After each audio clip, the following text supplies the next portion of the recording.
अस्सलाम वालेकुम नाज़रीन, मैं आबिदा बेगम आप सबका अपनी चैनल पर इस्तकबाल करती हैं। तो चलिए चलते हैं अपने वीडियो की तरफ। बिस्मिल्लाहिर्रहमानिर्रहीम। तो नाज़रीन हमने यहाँ पर देखा है कि वो और या का इस्तेमाल कैसे होता है जब वो आते हैं ज़बर के साथ। ठीक है नाज़रीन, तो चलिए चलते हैं हम आगे की तरफ। देखिए, मैल से दूर रहो। मैल, मीम या ज़बर मैल। यहाँ पर आप या का इस्तेमाल ज़बर के साथ कर रहे हैं।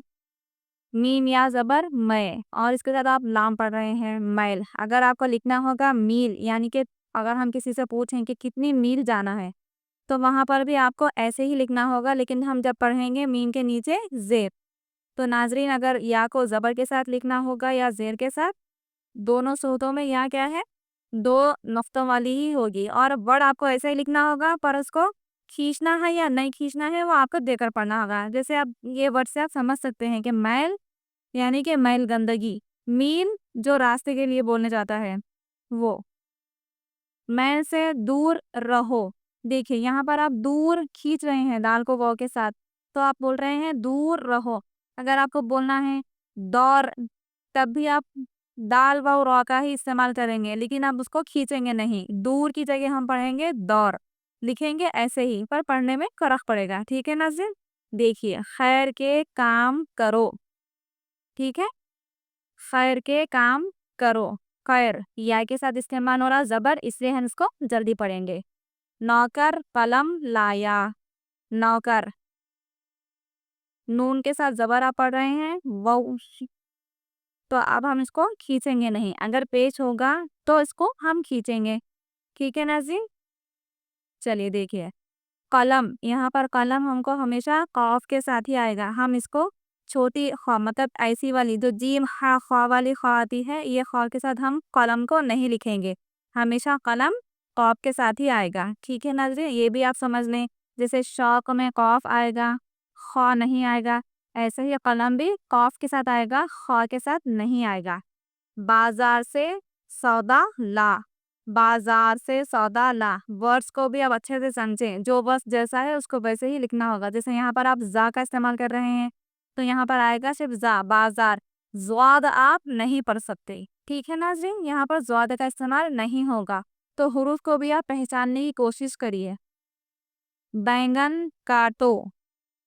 बैंगन काटो। खौफ ना करो। खौफ ना करो। ठीक है, तो नाज़रीन आप इसको अच्छे से समझें कि वाव या अलिफ जो होते हैं उनका इस्तेमाल कैसे होता है। जब अलिफ होगा तो ज़बर आएगा, जब या होगी तो ज़ेर आएगा, तो उसको अलग तरीके से पढ़ेंगे, और अगर ज़बर आएगा तो अलग तरीके से पढ़ेंगे। ऐसे ही वाव भी ज़बर के साथ आएगा तो अलग तरीके से पढ़ेंगे, और अगर पेश आएगा तो अलग तरीके से पढ़ेंगे। आप लोग इसको अच्छे से समझें। मैंने अपनी पिछली वीडियो में इसका बहुत अच्छे से समझाया है, लिख कर समझाया है आप लोगों को। चाहे तो आप वो वीडियो फिर से देखें, अच्छे से कोशिश करें समझने की। तो नाज़रीन अगर आप लोग ये समझ लेंगे तो आपको आगे की सबक समझने में भी आसानी हो जाएगी। और सबक को समझने के साथ साथ वर्ड्स भी देखिए कि कौन सा वर्ड कौन से हर्फ से आ रहा है। जैसे ये है खैर, ख के साथ आया है, अब आप इसको खौफ के साथ नहीं लिख सकते, हमेशा खैर ख के साथ ही आएगा। ऐसे ही खालिद, खालिद ख के साथ है तो इसको आप खौफ के साथ नहीं लिख सकते, ये हमेशा ख के साथ ही आएगा। ऐसे ही शौक, ये कौफ के साथ ही आएगा, इसको आप ख के साथ नहीं लिख सकते। ठीक है नाज़रीन, समझ रहे हैं आप। देखिए ऐसे ही कलम है, कलम भी आपको खौफ के साथ ही लिखना है, ख के साथ नहीं आएगा ये। बाजार, जा के साथ आएगा, जौद के साथ या फिर जौ के साथ आपको ये नहीं लिखना है, ये रॉन्ग हो जाएगा। ऐसे ही आप समझने की कोशिश कीजिए। खुर्फ के साथ वो कौन सा वर्ड कौन से हर्फ के साथ आता है, आप इसको भी अच्छे से ज़हन नशीन कीजिए, तो इंशाल्लाह आपको उर्दू पढ़ने में बहुत आसानी होगी। अभी आपको मैंने जो वर्ड बताए हैं ना, उसको अच्छे से याद कीजिए कि कौन सा हर्फ कौन से वर्ड के लिए इस्तेमाल होता है अच्छे से। तो आज का हमारा ये वीडियो यहीं पर हम ख़त्म करते हैं। इंशाल्लाह कल हम मिलेंगे फिर अपनी अगली वीडियो के साथ। अल्लाह हाफ़िज़।